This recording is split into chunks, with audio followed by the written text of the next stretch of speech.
That's everything, guys. There we go. Yeah, I don't know if I've had many better days than this, so yeah, I'm feeling really good. All right, we're joined by Adelphi Head Coach Gordon Purdie and student athletes Dylan Renner and Brian Harinski. This is the 8th NCAA championship title for Adelphi in program history and their first since 2001. We're going to start with an opening statement from Coach. Then we will move to questions for the student athletes. Once the questions for student athletes are done, we'll dismiss them back to the locker room. We'll take questions for Coach. Coach? This is a long time coming. I got here in '86 in pursuit of a national championship as a student athlete, and we couldn't achieve that. And those alumni have been letting me know about that, and having given the opportunity to coach some 17 years ago here at Adelphi, that's been my true hope, is that we can get our next championship. And winning this one, I can only thank everybody who helped us get here. Our president, the professors that are awesome at Adelphi, and the coaching staff that I have are second to none. There's a reason Coach Volpe has won Assistant Coach of the Year and Coach Cat has won Assistant Coach of the Year, because I got the best coaches, and they showed that today in preparing these guys, these student athletes, for today's victory. I truly am grateful for the opportunity to coach here at Adelphi. Winning a national championship is just an awesome opportunity. I can't even put into words how much joy I have having worn this shirt, which was my coach's shirt, Doc Doherty. His daughters are here, and they brought this for me to wear as a token and a remembrance of, what he's done for our program. So I've got so much joy, and to watch these guys never give up all year long is truly a blessing. Questions for student athletes? Start right here. Brian Patrick Stevens with Lacrosse Magazine. When you kind of look at what you guys were able to do out of the midfield in the second half, what kind of flipped for you guys, and just how well were you guys all playing off of each other to be able to get those opportunities and dominate the way you did? So we had a rough first half offensively, only putting up 4 on the board, and we came into the locker room at halftime, made some adjustments, try and pick on the short sticks and a lot of two-man games and everything like that, and we just never gave up hope, and we all felt confident shooting the ball, and they went in the back of the net, and no better feeling. Right here. Dylan, I noticed, the big pile up at the end of the game, everyone kind of goes, and then I noticed you ran to the coaching staff. What was that moment? What were you kind of saying with those guys? Yeah. So beginning of playoffs, we watched the 2011 national championship where Adelphi lost to Mercyhurst, and we saw Coach Purdie and everyone on the coaching staff was a part of that.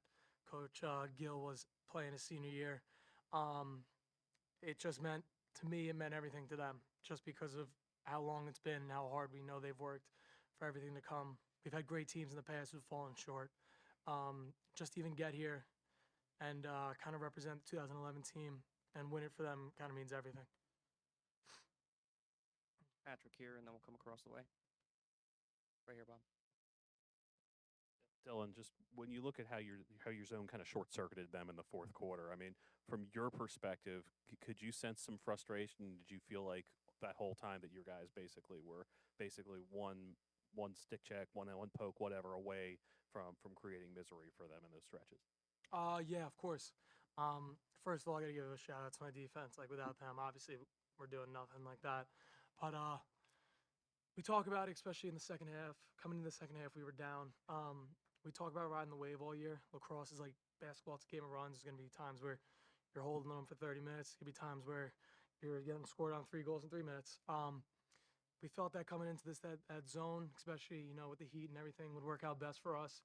And I think in that fourth quarter, you really saw it. We kind of played as one, just hunkered in. We talk about protecting the heart, which is just right in the middle. They did everything I asked for them and more. And you saw in the fourth quarter, we really frustrated them, like you said. I really can't thank them enough, and without them, really, we're not here. So, Dylan, I want to ask, a few weeks ago when you beat Pace, said you were a win away from playing for a national championship. Following week becomes a reality. You are playing for a national championship. Now that you've done it, has the reality officially set in for you? honestly, no. No, because I'm sure in like an hour or two, the adrenaline comes down. I'm gonna be freaking out. Um, yeah, no. I said it earlier. My mom posted a photo actually of me 10 years ago here at the link watching the Final Four, and right before bed, I got to look at that and just kind of soak everything in that I'm actually here. This has always been a dream of mine. Um, and nothing makes me happier than bringing it to a school that's right down the block from me, watching the greatest alumni in Division II, hands down, and bringing home for everyone who really deserved it here at Adelphi. Any other questions for the student athletes? Congratulations, gentlemen. Thank you. Thank you so much. Questions for shit, we Coach? did it. Imagine that. Start here, Thank you guys Patrick. for everything. Thank you. Oh, there goes. Gordon, Get the scissors ready, boys.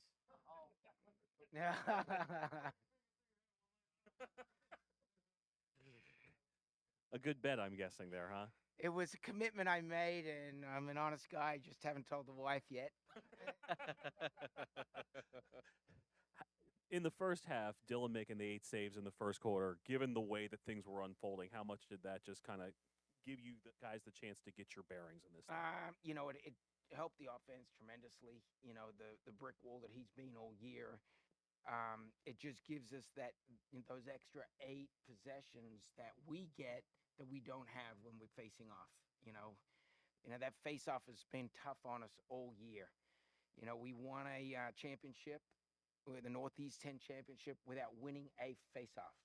Takes me back to 1979 when we won our first championship here at Adelphi without winning a face-off because they didn't have a face-off. So, you know, it can be done.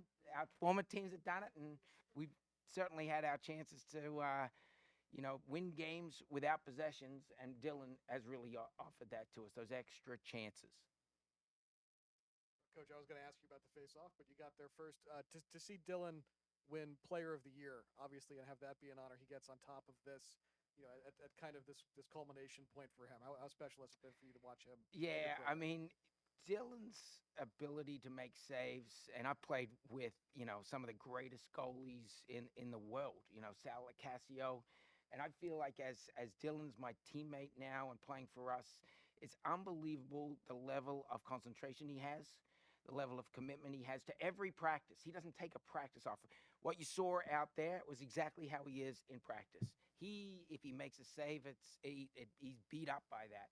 So, you know, I think he's at 65%, the highest in Division I, II, and III, you know, before this game. And I think there's a reason why he's the best goalie in the country. And we're thrilled to have him and have him back again next year.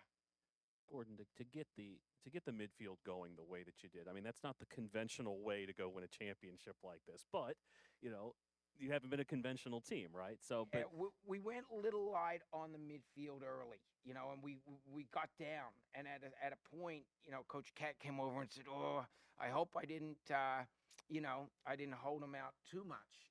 And then you look at that third quarter and that final quarter when we had our legs and we were gunning.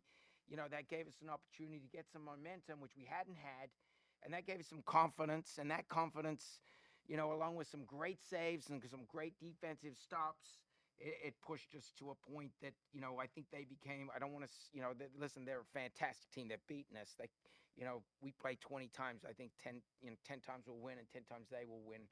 You know, every game is a battle out there. And, you know, to give them all the credit, if I haven't said that already, I want to make sure that, you know, we know Greg's team is an unbelievable team. To bring it back and ready to go back to back. I'll put that out there. But our midfield in the second half, the running, the gunning, the clearing, the fast breaks, something we practice every day. We've been giving them a challenge. You've got to win every practice this week. If we win every practice, we win the game. And the 4 quarters, you know, the 2 last quarters are those 2 that I think we won. And then we came through, and that gave us an opportunity to walk away with the victory. they talked a bit about Steinbach being not. He obviously wasn't playing when you guys faced him the first time. How much of a difference Did was you he? see that shot? I mean, show me a shot better than that one where a goalie is ready. I mean, that is an unconventional Matt O'Keefe shot that I would say, you got to be kidding me. I mean, and he can pull those out when at different times and has had those all year. And we not having him in the first time we played him, You know, they had a shorty on him at one point, and I was like, this is going to be fun for us, and it was. And we put that, you know, I think he put that one on the scoreboard then, and they had to switch their matchups, and cunningly they did, and that opened up the opportunity for others. And I think it was a chess match that both coaches knew exactly what was going down every play. And at the end of the day, you know, two unbelievably talented coaching staffs watched two great teams go at it, and today we were the victors. Coach, I want to go back to the discussion on face-offs we had last week. Last week for you, it was Kyle Trask. Can you speak a little bit in the second half on the performance of Stephen Bayer and what he meant to your team today? You know what I said to Greg Pascujan, who was on the field, who was a player for us back in 2011. Do you think we should, you know, give Stephen a chance? And Stephen's been working out, and we've had 8 guys facing off all week, ready to go. And Stephen was fresh. I get to work, and he's out on the field on his own with somebody, with a video going of Matt Schomburg with the whistle. This guy didn't face off until 2-3 weeks ago, and yet he was a difference out there and got some key possessions for us when we really needed it. He's a tough kid, and so was Lenoir-Rhyne's kid, a tough kid. But at the end of the day, couldn't be happier for Stephen, for him to contribute like he did. And we're thrilled with the way that he was able to go in there and play a position that he hasn't done since high school. Any other questions for Coach? All right, thanks, Coach. Congratulations. Time to go to a hairdresser. Get your trophy, Coach.